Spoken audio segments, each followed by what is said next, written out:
My name is Jerry Adams, and until recently I was quite happy with my life. Married to Betsy for almost 28 years. We are both 55 years old and have a grown daughter, Amy, who is married to Jim, a good man. They have been married for 3 years and are expecting their first child. A quick history lesson about Betsy and me. We met in college and dated, but we were both working hard on our degrees and were never particularly close. We started dating and seemed to discover that we were both very compatible. 18 months later, we were married, and 2 years later, we were blessed with the birth of Amy. She was a wonderful daughter and very smart. Betsy and I have a good job. She has been teaching for 25 years, and I work in the finance department of a large company. We mainly work for the government, and I control costs and follow all the rules that are part of all government projects. I have a staff of 4 people and have been in business for 31 years. This story begins in the summer when my wife is not working, and once a month she and 3 or 4 regular girlfriends get together for dinner or sometimes just meet at one of their houses. Most meetings are just a chance for them to have fun. Sometimes they would go to a bar, listen to music, and, if invited, dance. I never questioned what was going on because my wife is rarely late or drinks too much. It started about 3 years ago. Around the same time, Betsy and I became empty nesters. We both loved our daughter very much, and I thought we could rekindle our romance a little. As we get older, we are no longer as sexually active as we used to be. We both still go out to dinner at least once a week, sometimes alone and sometimes with another couple. It seemed to me that we were content and happy in our relationship. At least that's what I thought. I headed home that evening, stopping for lunch with my friend Harold. He and I sometimes have dinner together when the wives get together. I had already finished, was on my way home, and saw cars, so I parked on the corner and walked home. As I walked through the side door leading to the back porch, I heard raucous laughter and thought they must have had a few bottles of wine. I laughed and heard Stephanie, Betsy's closest friend, say that she loved her husband Sam, but he was old and overweight and could barely stand up. She says that sometimes she just needs a little love and she has a good vibrator and she can enjoy herself and not have to indulge her husband. She continued to say that the few times he gets difficult, he holds on for about a minute, so she told the others that his nickname was now Minuteman. Everyone laughed. I was ashamed of Sam because he was at our house and was a good person. Yes, he is a little overweight, but Stephanie was not exactly small herself, in general. She was pleasant, but I'd never heard her talk about her husband like that before. I was surprised and felt sorry for Sam. I didn't enter the room because I wanted to hear what others were saying. Then Maggie spoke up and said that her husband, Harold, was completely different. He's okay with sex and was interested, but she's not very happy with his boyfriend's size. I can barely feel it, and after 3 kids, I kind of need something more. Everyone else laughed and asked how big it was. She said, "It's about 4 inches." Then Stephanie said, "No, how hard and big is he?" Maggie laughed and said, "It's hard." "We should call him Teeny Weeny," Stephanie said. Everyone exploded, and Stephanie told Maggie that she could borrow her vibrator any time she wanted. And she added, "When it gets cold, will he be able to find this little thing?" I stood there and was shocked that all women really say something very personal about their husbands. Harold is a good friend, and I felt terribly sorry for him. While they all laughed, I was glad that my wife was silent. At least I had a wife who had some respect. Then it was Erica's turn. I hardly knew her husband, Ollie, but he seemed nice to me. She said she was going through menopause and wasn't interested, but her husband was still horny. Therefore, sometimes he simply begged to satisfy himself in front of her, and she helped him with this. I like to make him act like a teenager, and I laugh at him when he gets excited and tease him when he does. I call him the blue ball boy. All the women laughed, and I heard my wife laugh. It was her turn. "Well, lady, admit it, we're all married to older guys and they're pretty pathetic." Stephanie, of course, had to make a remark. "Betsy, what should we call Jerry? What's his nickname?" I was deathly quiet and waited to hear her. She giggled and said, "I think a boner sounds good." Everyone laughed. I was stunned. In all these years, my wife has never said anything to me. I never forced myself, and sometimes, when she was tired, I left her alone and just kissed her. I never remember being intrusive. Did she just say that, or is it true? I remembered the times when our sex was sometimes once every 2 weeks or less, when she was going through menopause. I never heard her complain about me. I just stood there, my heart pounding. I was angry and hurt and didn't know what to do. Then Stephanie, the apparent ringleader, said, "We girls are bad too. We should start going to this new club and let some young guys dance with us. If our guys aren't doing it for us, we can at least give the guys at the club some liberties." The others laughed and said it was a good idea. Now I was wondering what was going on in the bar. Most of the time, Betsy came home and wasn't drunk or excited, and usually just took a quick shower and went to bed. Most of the time, I was still awake.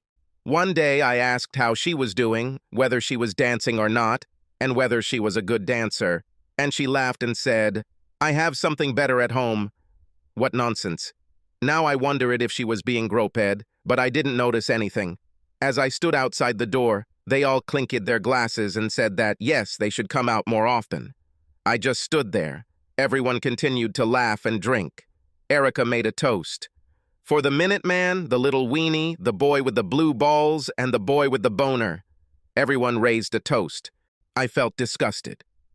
Do they do this every time they get together? Finally, Erica said, "You know that we are all married, and we should be happy that they are all good fathers, breadwinners, and even if they have shortcomings, they are ours." I was hoping sanity had returned, but apparently not. Yes, they were good fathers, but sometimes we need more. Just trying out someone young once would be fun. Then there was silence and no one said anything. It was already late, and Erica said, "We have to go back to the old boys again." I climbed out the back door and walked to my car before anyone left. I was so angry that I knew I had to calm down before I got home. I drove around the area and stopped at a park. I decided to walk a little to calm my anger. I remembered what I heard. I thought all the women were sweet and kind, and it shocked me. Was I really in such bad shape? I'd been cycling a bit and had a few pounds more than I needed, but I was in better shape than any of the women. I wasn't handsome, but I wasn't a hunk either. They were all a bit heavy, and although they were attractive, I didn't expect to see a lot of young guys chasing them. I wondered, should I tell my husband what I heard? Should I sneak out and see them next time they go to the bar? The more I thought about it, the more I realized that I loved Betsy, but the amount of disrespect I heard tonight seriously angered and hurt me. Is she so ignorant as to think it doesn't hurt? How would she feel if I said disrespectful things about her to her friends' husbands? It was almost dark, and I went home. When I pulled into the driveway, everyone had already left. I walked through the back door and entered the kitchen. Betsy was finishing cleaning. She turned around when I came in and said, "Hello, dear. How was your day?" I looked at her as if I didn't recognize this woman. I wanted to scold her, but I stood there without saying a word. "Honey, what happened? You look upset." "I just had a bad day and I'm very tired." "I thought you were going to dinner with Harold." "What's happened?" "Harold is fine. I just had a bad day." "My head is pounding. I think I'll take a shower and then read a little and go to bed." Betsy rushed to me and hugged me. I stood limp and tired. She kissed me on the cheek. I pulled away and walked away. "Do you need something? How can I help?" "No, I'm fine, just very tired." I took a shower and jumped into bed. She looked into our bedroom and saw me reading. "Honey, if I can help, let me know. I love you." I simply nodded. I took a few sleeping pills and finally fell asleep. I remember Betsy crawling up to me to hug me, but I pretended to be asleep. She rolled over and fell asleep. On Saturday morning, I woke up early and decided to get on my bike early. Betsy was sleeping, so I went out and wanted to ride for about an hour. I usually only rode for 30 minutes, and that was enough to keep me going, but now I decided I wanted to start building up my endurance. When I returned, Betsy was already having breakfast. I started sweating and went back to the shower. "Jerry, I'll make you breakfast. What do you want?" "I'm going shopping with Amy to look for maternity clothes." "Don't worry about me. I'll just eat a bagel and drink coffee." "Have a good time." When I went down to breakfast, she had already left. I was happy that she left. Now I could calmly think about what to do. I was angry when I realized that I needed to learn more about going to the bar. One of my assistants was a young 32-year-old Dan, who worked for me for about 5 years. As far as I remember, my wife only met him once. Maybe he could watch her without arousing suspicion. We had a landline, and I kept thinking about turning it off and just using our cell phones. I was going to monitor the home phone as well. Maybe I can pick up something to keep track of calls. I spent the entire day going through her emails since she never kept them a secret. I looked at about 2 years of activity and didn't find anything suspicious.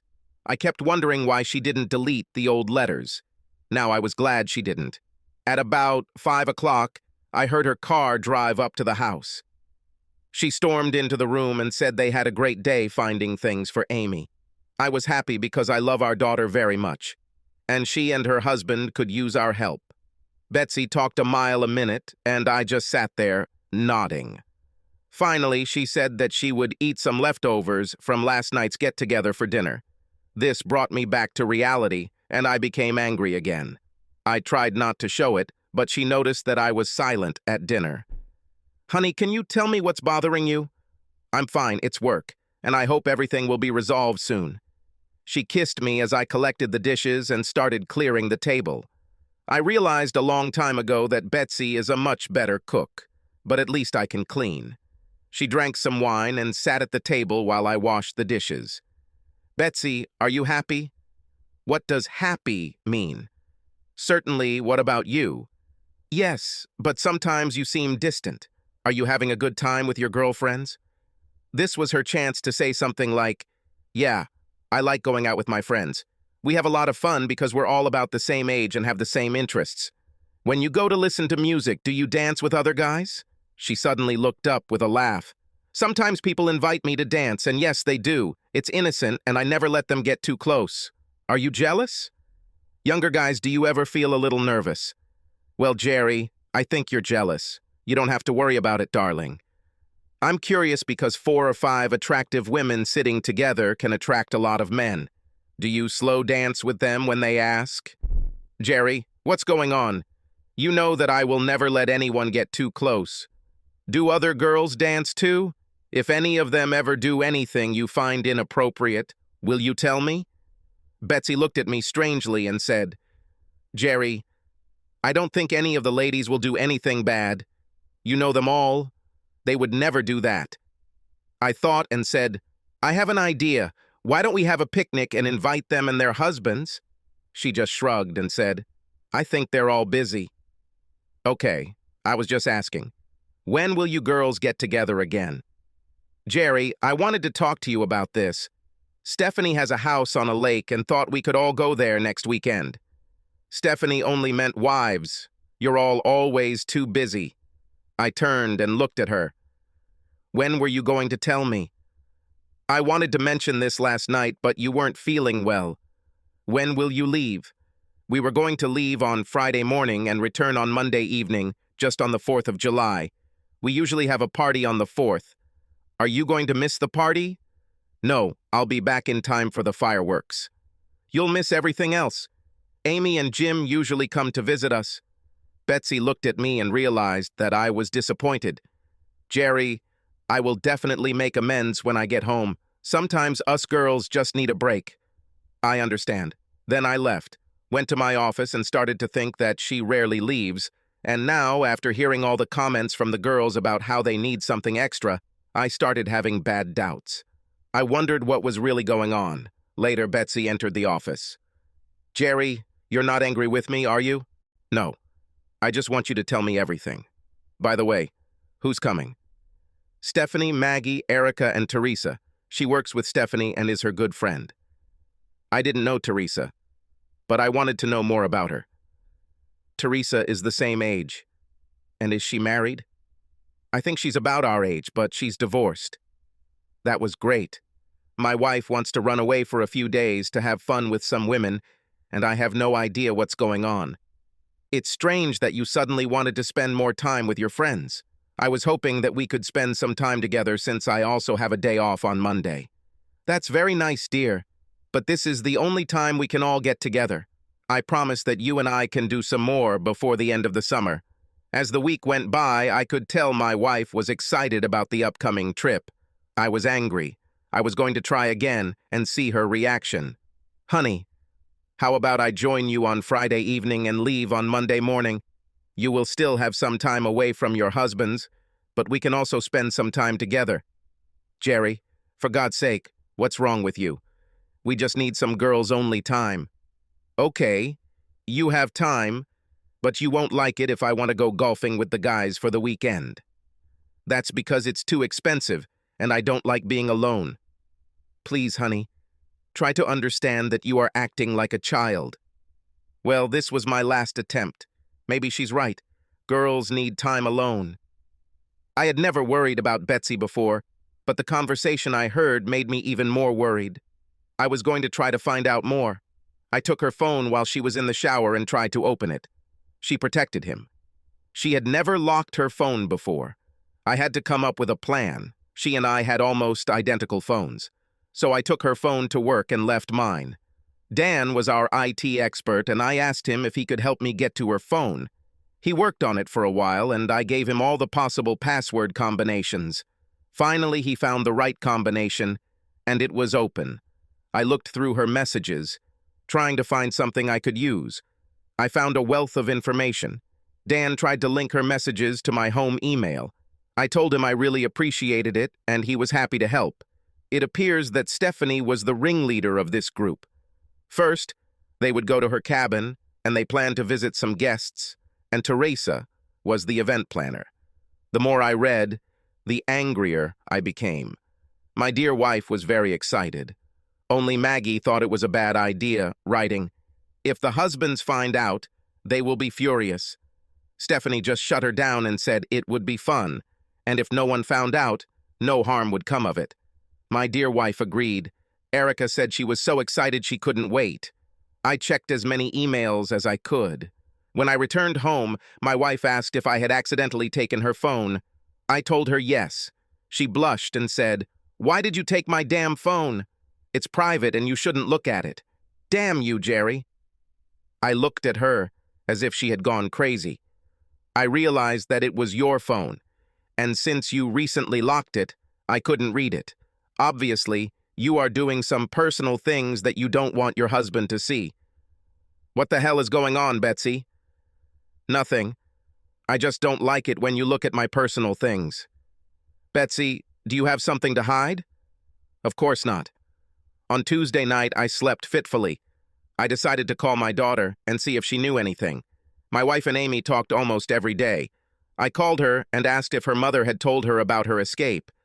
Amy said yes and seemed delighted. I asked if she had any details.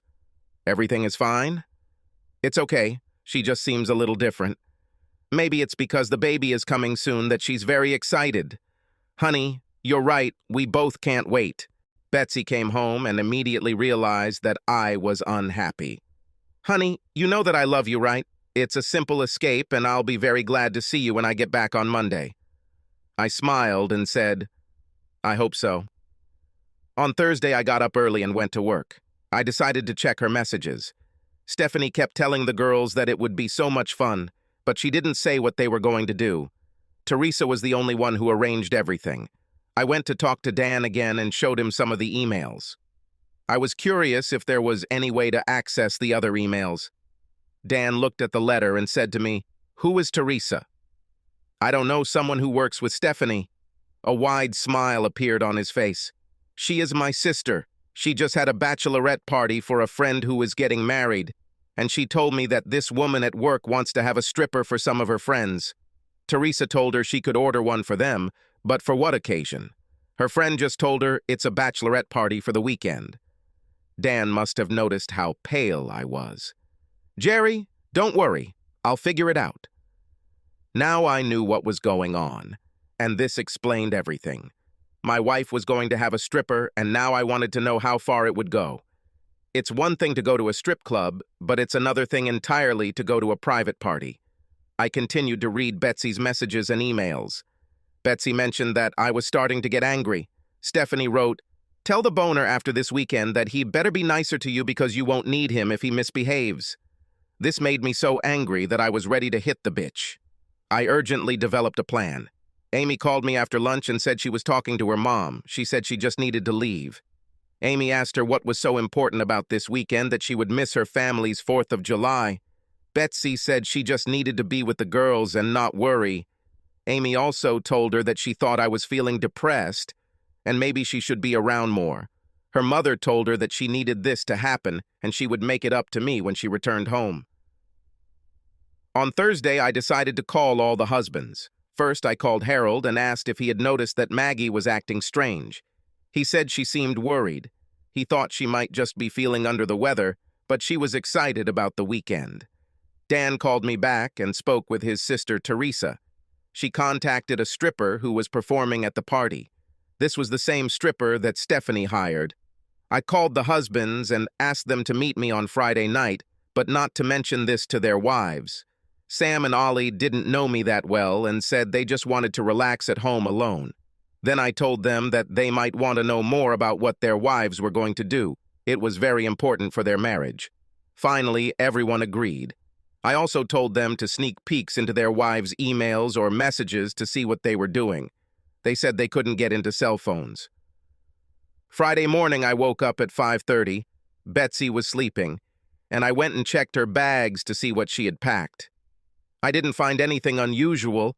I kept checking her emails and messages. Stephanie said she really wanted to see what Teresa had done, but she refused to tell the others what it was. Betsy was supposed to leave at 8. The trip only took about 2 hours, but they wanted to leave early and lie in the sun as soon as possible. I took the day off, but she didn't know about it. I was having breakfast and finally heard the shower. I usually leave around 8:30. I decided to leave early and leave a note saying I had an early appointment. Dear Betsy, I hope you have a great time with your friends. I know that you are unhappy, and I think the reason is that you have closed yourself off from me. I'm sorry that I don't make you happy anymore, but I want you to stay here so we can connect again. I've been feeling really sad lately, and I wanted to be close to you because you always made me feel special. I have loved you for over 28 years. I wish you nothing but happiness in the future. Your loving husband, Jerry. She began to worry when Stephanie texted that she would pick her up at 8. Betsy wrote back, Stephanie, something is wrong with Jerry. I'm afraid I won't be able to leave until I talk to him. Betsy, for God's sake, he's a big boy and he's probably sulking about being left alone for the weekend. I bet the boner is just moping. Betsy wrote, Damn, Stephanie, this is not funny and I'm wondering if he thinks there's something going on. I've been treating him poorly lately. I need to contact him. Okay, I'll call Harold and see what he can find. He also left early in the morning. The women corresponded and realized that it was impossible to contact all their husbands. Stephanie texted them all and told them to get ready. We're all going away for the weekend. No excuses. The guys will be fine. I worked on the plan for several days. Now it's up to the men. Maybe they really were old, fat, lustful, and lazy, as their wives said. It's not too late to save marriages or at least stop wives from ending them. Harold and I talked for a bit when Ollie and Sam showed up. Everyone looked worried, and I told them that's how it should be. The reason I invited you all here was because I have reason to believe that our wives will break our wedding vows this weekend. Can you live with this? I told them the whole story of how I heard them talking about each of them and how I hacked my wife's cell phone and found out what was going to happen, or at least what they were going to do. Sam, Ollie, and Harold were furious. Suddenly, they fell silent. I proposed my plan. We'll get up on Saturday, go to the cabin, wait for the guests to arrive, and see what happens. We discussed it and decided not to respond to any emails, phone calls, or messages. Let's leave women in the dark. It would be difficult, but we had to make them suspicious. We talked until late at night and agreed to meet again at 9 a.m. I had a restless night. I kept checking my phone and my wife texted me about 20 times. At first she was worried, but then she got angry and called me a spoiled brat for trying to ruin her weekend with the girls. I went to bed and tried to sleep. Finally, I dozed off. In the morning, I called my daughter, and she told me that her mother called and was very worried. Amy told her that they invited her father because her mother wanted to run away and play with the girls. Betsy hung up. I checked our account, as I often do. I usually handle most of the accounts. I noticed that Betsy withdrew $500 for the trip. Now I knew what she was up to. I told the guys what was going on and told them to check their accounts. They did so and discovered that all the ladies had withdrawn large sums of money. Sam, Ollie, and Harold were very embarrassed and angry at the disrespect each of the wives showed them. I didn't want them to become violent, but I told them to save their disappointment for when we encountered them. The time something was going to happen was 8 o'clock, so we had to be there by 7 hours and not let the girls know. Teresa kept me updated after my conversation with Dan. Stephanie went to Teresa to see if she knew a good stripper for a girls' night out. Teresa actually knew the stripper who worked with her. I conveyed this information to my husband, who became even more angry. In fact, she took several pictures of a stripper she knew and gave them to Stephanie. She told me that Stephanie almost wet her pants. The stripper was in his late 30s, tall, handsome, and very well built. His manhood was large, and Teresa said that was what Stephanie wanted. Stephanie also asked if the man would do different things. For example, Teresa asked. Stephanie mentioned that they were all married to a bunch of old farts and wanted to see what a hot young man could do for 4 women. When Teresa told me about this, I began to seethe. Teresa told me that the others didn't know, but Stephanie hinted that it would be sexy and everyone would enjoy it. The men spat fire as we continued our conversation. Luckily, we were able to stop it. But our future with our wives looked bleak. I texted Teresa while we were close to see if everything was ready. She called me back a few minutes later when she went outside. Teresa, we are very grateful to you for your help. You've opened our eyes, and maybe it will save a marriage or two. I don't know. Jerry, I had a loser husband who cheated on me. And when Dan mentioned your situation and found out that I was working with Stephanie, I was happy to help. Stephanie told the others that a stripper was coming? I really want to know the truth, especially how my wife reacted. I could tell Teresa didn't want to tell me, but she finally did. Jerry, I think your wife is at the mercy of Stephanie and allows her to talk her into doing things she wouldn't normally do. Teresa, please tell me the truth. Did anyone admit to doing something when they went to the bar? It's hard to say, but they mentioned that some guys kissed them and ran their hands over them, but no one had sex. As for your wife, she said that one guy took her hand and held it on his hard-on, and she said it was very big. Then she removed her hand and did nothing else. I see. They know what will happen? Stephanie told them that if we like a big man's instrument, then wait until we all see and feel it, and then in action. He's going to entertain us all, and maybe we can help him with that. I have to go. They think I'm talking to a stripper. Jerry, what she said and did wasn't that bad. I hope you understand that Stephanie is the bad one. Thank you, Teresa. Without you, we would all be ignorant cuckolds. Bye. When I told them what she said, they got angry. We were already close to the hut. We stopped, and I was the representative and was going to tell the wives what we had decided. I texted Teresa that we would be there in 10 minutes. She answered, "Fine. They are just finishing dinner." It was 7:30 p.m. The hut is located on a small hill overlooking a beautiful lake. Sam told me it has been in his family for 3 generations. The cabin was rustic, but nice, and the view was spectacular. The nearest neighbor was half a mile away. We walked down the dirt road and stopped a few hundred yards behind. We got out and headed towards the hut. We heard women talking. They must have been standing on the back porch of the cabin, looking out over the lake. Sam opened the front door and we all went inside. The women had not yet seen us. They were sipping wine and talking.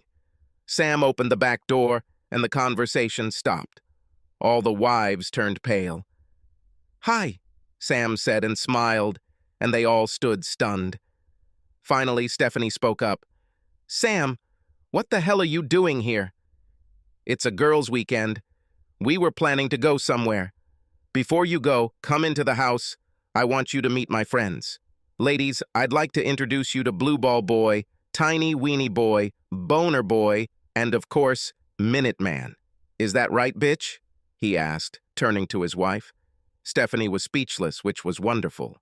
I spoke next. "Please sit down and relax. We need to discuss something." Betsy started to say something, but I cut her off. "No!" She sat down and cried. Maggie looked like she'd seen a ghost, and Erica had PTSD. "We want to discuss something first, and then you can talk." I turned to Teresa and said, "Wow, you must be Teresa. You are wonderful. My wife says you are the same age as her. How old are you?" Teresa feigned surprise and said, "I'm 34. Obviously, my wife is either blind or lying." "Right, hun." I winked. The women looked very nervous as it was about 7:50 and thought a stripper was coming and looked at their watches. Erica finally found her voice and said, "Let's all go somewhere to eat." I laughed. "Nice try, Erica. I think the stripper should be here any minute. You know, the one with the big tool that you've all been waiting for." My wife started crying, and Maggie was already crying. Harold couldn't hold back any longer. "Maggie, you fallen woman, how could you humiliate me in front of your friends and discuss my size? I'll buy you a baseball bat and it will help make you happy." Ollie was next. "Erica, you are so special. I've loved you for many years, and now all I see is betrayal on your part. Thank you for telling others that I need you. I don't just want sex. I want you. Well, not anymore. You speak of me as a groveling, submissive weakling. Well, fuck you." Then Sam added, "Stephanie, you're disgusting. Most of these women's actions were triggered by your own self-esteem issues. You were the instigator of almost everything that happened. I thought I loved you, but you made it impossible. After our divorce, you can continue to live your life as an old fallen woman looking for larger sizes in men. By the way, your ass does look big in those pants. And honestly, if you get any bigger, they should tie ropes to you so you can march in the Macy's Thanksgiving Day parade. Finally, my dear Betsy, you also managed to burn bridges behind you. You lied and deliberately hurt me for fun. You won't find me so disgusting when I have a boner in the future because you will never see, feel, or touch it. I'm sorry that I loved you for 28 years and found you attractive. Maybe you'll go back to the bar and feel some guy's boners. Apparently you like it. By the way, there won't be a stripper. We stopped that as soon as we found out about it. Don't worry how we found out, but we did it.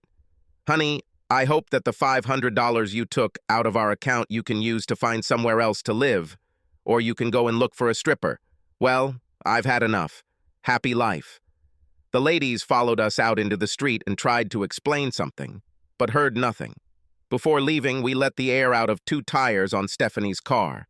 She wouldn't be able to find someone to fix it until tomorrow or later since it was a holiday weekend. Teresa had already left while we were talking with our wives. We all returned home. My wife kept calling and emailing. All the messages were bullshit.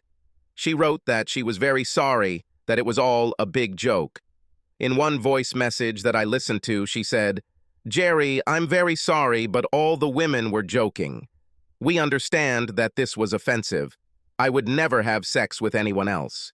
It was purely entertainment, and I was wrong for not telling you about it in advance. I love you very much, and I can never replace you." I didn't answer. I went to my daughter Amy's house and had a nice picnic with them. I told her that her mother hired a stripper for their entertainment, and I don't trust her. She was upset and shocked that her mother did this. When her mother called her, she asked, "Did you like the stripper?" Her mother said it was a joke, and that she should never talk about it. Our wonderful wives were able to return home on July 4th. I've already met Amy and Jim. Finally, Betsy joined us. "Jerry, Amy and Jim, I'm so sorry for what I did, and I want you to know that I love you very much and will do everything in my power to make it better for us." Amy told her, "Mom, I'm very disappointed, and I can't believe you think this is acceptable. I haven't seen a stripper since I was in college." "Really?" Jim said. "Perhaps you should tell me about this." I didn't know this about my wife. "Jim, this was before I met you, and we were a bunch of young girls, not old ladies like my mother." Betsy cried and went home. I got home after the fireworks, and apparently Betsy was so tired that she went to bed. This was fine with me because I moved my clothes into Amy's old room. The next morning I had to go to work, and I was out the door before Betsy left the room. At the office, Dan asked how it went. It was difficult, but I'm glad we were at least able to prevent more damage, I answered. Do you think you can save your marriage? I hope so, but I'm not sure. I still love that bitch. Betsy actually wrote to me and asked when I would be home and that she was going to make me dinner. We really need to talk. I told her, be home at the usual time. I entered the house and everything around me smelled nice. She came up to me and said, I missed you and I'm sorry about everything. Could we talk about this after dinner? Certainly. Dinner was quiet, but the food was good. I love her cooking. When it was all over, she asked permission to go into the living room and brought dessert and wine. I thought, she's trying to get the whole court press here. Jerry, I'm sorry about the weekend. We never had any intention of doing anything with a stripper. I didn't even know about it until we arrived. Betsy, when did you find out about this? Why didn't you refuse or at least tell Stephanie that this was wrong? I thought about it, but she planned everything and it was her cabin, so we all felt like she was in charge. Also, tell me more about those times you went to the bar. How many male friends have you already groped and how many have you been groped? No, I was not groped, and I did not feel. This didn't happen. Well, according to one of your friends, a guy put your hand on his boyfriend, and you said he was huge. It is not true. He may have accidentally touched me, but I never felt it or played with any guy. I've been thinking a lot in the last 2 weeks, and I'm very unhappy. As you know, you didn't care when I was hurt, and your disrespect is disgusting. Your conversations sound like sluts talking about their clients, not about the husbands you are supposed to love. Where did this come from? Do you always say bad things about us? Honey, this is girl talk, and we just say different things, and most of them are embellished. I know it sounded rude, but we were drinking and being stupid. How would you feel if we husbands talked about personal things and laughed at you women? Would any of you be called fat? You'll be furious, and you know it. This was unacceptable and disrespectful. I'm so sorry, Jerry. It was wrong and we shouldn't have done this or planned a girls' weekend. I really don't know why Stephanie wanted to do this. I know why. She doesn't respect her husband, and she convinced you all to do the same. Jerry, it's not true. I've never loved anyone as much as you. Please, I promise to make amends and I will do so. Nobody means more to me than you. Okay, we'll see, but first you have to prove it to me. I moved all my things into Amy's old room. It's still quite cozy. I want you to see a psychologist. Besides, my boner won't bother you. I just didn't think our marriage was so bad and you were so unhappy. I love you, and I wonder where you lost respect for me. You make me seem like a lustful old man, rude and disgusting. Am I really that bad? Honey, I love you, and you're not disgusting. I made a stupid mistake and took you for granted. I was wrong. I don't think I need counseling. Let's put it this way. You let Stephanie tell you what to do, and I worry about her influence on all you women. This is why I think counseling is necessary. She was shocked and said she would do what I wanted. I could tell she didn't agree with me, but I felt like she needed it. I told her I would go with her if it would help, but she needed to find someone to help her. All the husbands decided that the women were right about one thing. We needed to get in shape. We went to the gym and worked on ourselves relentlessly. I gained strength and felt better, and my daughter thought I was handsome now. As if this really matters to a 56-year-old man, I thought. This is the situation. 2 marriages are in the counseling stage, and 1 is almost finished. Stephanie and Sam are about to get divorced. Stephanie left and went to live with her sister in another state. Sam was a little sad, but he started dating a little. Nobody cared about Stephanie. Erica and Ollie have had counseling and are trying to get back to where they were before the intervention. Erica is more worried about her husband, and Ollie has become more assertive. He wants to be damn sure that no one thinks he's submissive. I think they will succeed. Maggie and Harold, well, she was the only one who thought that what they were planning would be a problem. She tells everyone how much her husband means to her. She lets everyone know that he really is the hottest lover since Casanova. I think my best friend Harold got over his embarrassment. This, of course, leaves me. We still live in the same house and Betsy is still in counseling. Technically, we are married, But I have a new love in my life. My beautiful granddaughter, Brittany. At times, Betsy does seem remorseful, but who knows? Amy wants me to give her mother a second chance. Betsy and I have started to have some intimacy. The sex is okay, but I want to feel the passion again. She tells me that she really needs me and loves me, but time will tell. I'm starting to feel better about myself, as some of the ladies I meet at the gym seem to be a little more interested in me after I told them my story. Wait and see. Subscribe to our channel so that your second chaff doesn't cheat on you, and go ahead and listen to the next story, because this story is nothing compared to the next one. If you're under 18, don't even think about listening to the next one.